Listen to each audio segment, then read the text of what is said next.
जय जिनेंद्र। आज का टॉपिक है हमारा anti malarial drugs.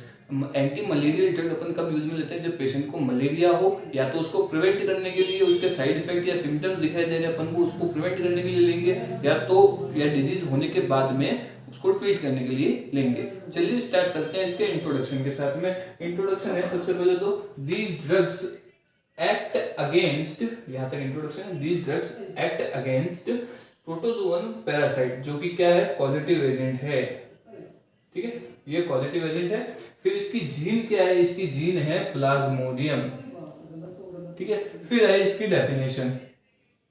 These are the drugs, ठीक है, दीज आर द ड्रग्स और the chemical substance which is used to treat और टू प्रिवेंट मलेरिया। अब जैसे मैंने इंट्रोडक्शन में आपको बताया था कि इसको ट्रीट करने के लिए मलेरिया को, या तो प्रिवेंट करने के लिए अपन मेडिकेशन देंगे, उससे अपन कहेंगे एंटी मलेरियल ड्रग्स। ठीक है, शॉर्ट में। अब आई क्लासिफिकेशन। इसकी कई क्लासेस है, उनमें से अपन को मैं आपको 3 क्लासेस बताऊंगा। एरिल अमीनो एल्कोहल्स, पहली क्लास। अब इसका एग्जांपल है क्यूनिन, ठीक है, क्यूनिडीन। ठीक है, अब INE आया, फिर INE आया आपके यहाँ पे, तो इसका आप क्या समझोगे कि एरिल अमीनो अल्कोहल की क्लास से ये बिलोंग करता है। फिर आए आपके सेकंड क्लास 4 अमीनो क्यूनोलिन्स, ठीक है। अब इसके अंदर आपने क्या पढ़ा था? क्लोरोक्वीन,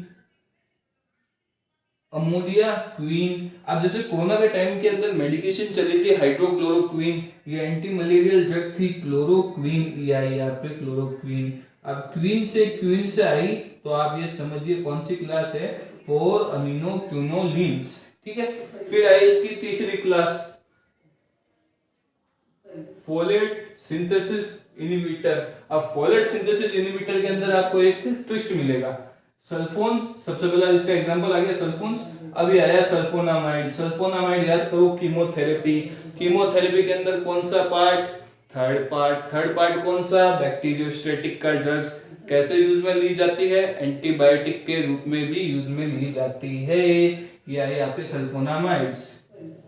अब बात करते हैं इसकी कॉन्ट्राइंडिकेशंस, मैकेनिज्म ऑफ एक्शंस और इंडिकेशन के बारे में। सबसे पहले करते हैं मैकेनिज्म ऑफ एक्शन या मोड ऑफ एक्शन, शॉर्ट में अपन क्या लिखते हैं? MOA।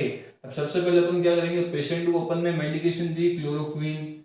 जो पेशेंट के अंदर जो कॉलेटिव एजेंट गया है, उसके अंदर पैरासाइट के अंदर वो एंटर करेगी मेडिकेशन, जिससे बॉडी के अंदर हीम का लेवल बढ़ जाएगा। ये आया आपका हीम का लेवल बढ़ा।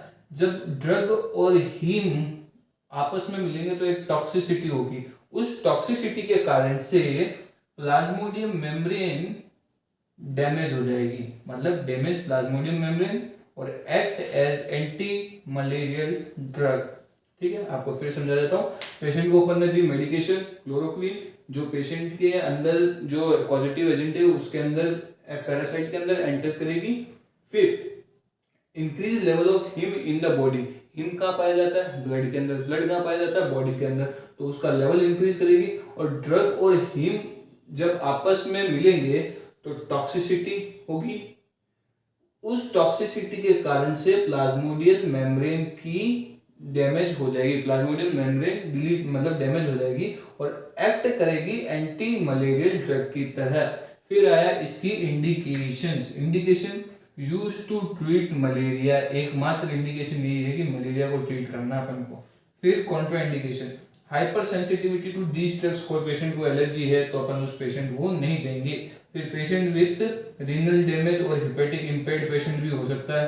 ठीक है, फिर प्रेग्नेंट एंड लैक्टेटिंग वुमन, खास कर तो इनको तो देना ही नहीं है, क्योंकि प्रेग्नेंट वुमन के अंदर फीटस के ऊपर दिक्कत करेगी, और लैक्टेटिंग वुमन है वाया ब्रेस्ट फीडिंग बेबी को दिक्कत हो सकती है। ठीक है, अब बात करते हैं इसके साइड इफेक्ट्स के बारे में।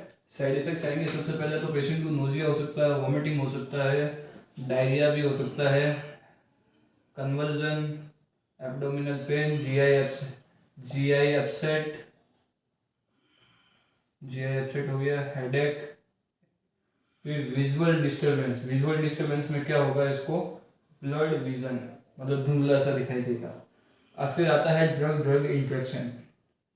को current use of these drugs may increase the cardiac conduction defect।